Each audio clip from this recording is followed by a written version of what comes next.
Saudara, September lalu, pada Sabtu lalu, 16 September merupakan ulang tahun ke-100 kelahiran mendiang Perdana Menteri Pengasas Singapura Encik Lee Kuan Yew. Pelbagai cara dan acara diadakan bagi memperingati segala jasa, sumbangan dan legasi mendiang kepada negara. Malah banyak dasar serta nilai yang beliau terapkan sejak kemerdekaan Singapura kekal hingga kini, termasuk dasar dui bahasa. Mengapakah dasar tersebut penting dan terus dikekalkan hingga ke hari ini? Pengkaji Bahasa Melayu, Dr. Muhammad Aidil Subhan yang juga seorang pensyarah kanan di NIE berkongsi pandangan dalam segmen analisis. Adakah Singapura bersatu padu maju ke hadapan? Jelaskan kita hendak melaksanakan suatu masyarakat yang berbilang bangsa, berbilang bahasa, berbilang kebudayaan. Dan generasi itu yang faham bagaimana pahit. Kepimpinan melalui teladan, mendiang Encik Lee bukan sekadar menggubal dasar, malah memberikan contoh terbaik dalam penguasaan bahasa. Beliau menguasai 3 bahasa utama Singapura, termasuk fasih serta peta bertutur dalam bahasa Melayu.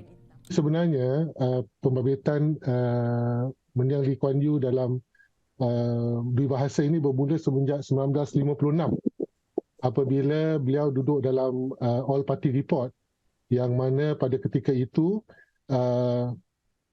laporan telah dikeluarkan agar setiap sekolah di Singapura mengajar selain daripada bahasa ibunda, mereka juga perlu untuk mengajar bahasa Inggeris.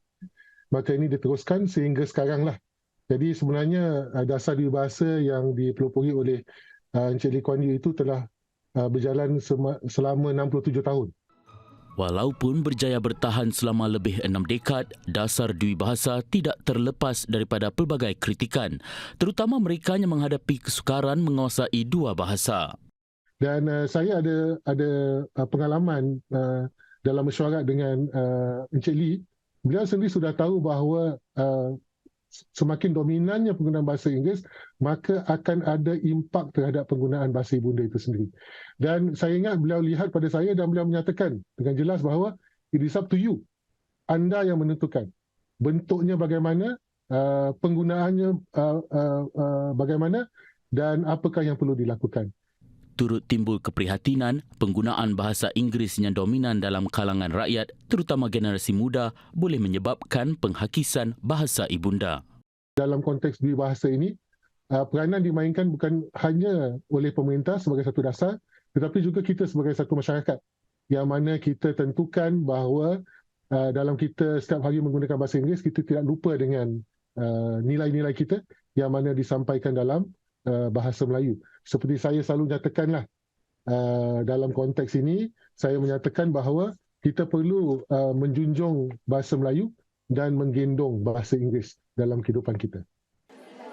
Khusus tentang kesan dasar dui bahasa serta penguasaan bahasa Melayu yang dikatakan lemah dalam kalangan anak muda Melayu, berikut pengamatan Dr. Aidil tentang golongan yang beliau gelar generasi TikTok dan podcast. Kalau di sekolah-sekolah saya dapati pelajar-pelajar banyak buat vlog, banyak buat TikTok dan mereka menggunakan bahasa Melayu dengan baik. Cuma pada tahap kebolehan mereka lah. Ya, jadi kita perlu galakkan. Saya rasa penting untuk kita raikan.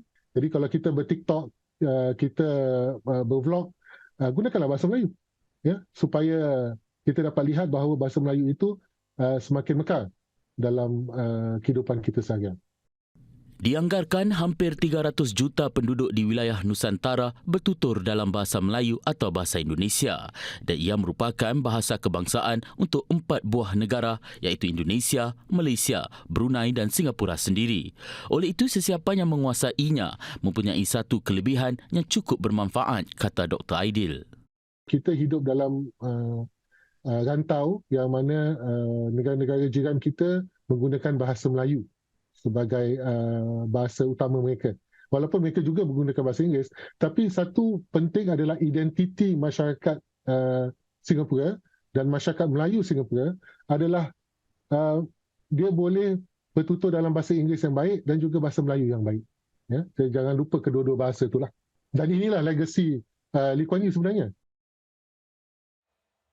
hubungan Encik Lee Kuan Yew dengan pelestarian bahasa, khususnya bahasa Melayu, boleh juga anda dapatkan dalam komentar di portal Berita Mediacorp. Ikuti juga dokumentari khas Lee Kuan Yew 100 tahun di saluran YouTube Berita Mediacorp dan dengarkan sendiri kefasihan mendiang berucap di dalam bahasa Melayu.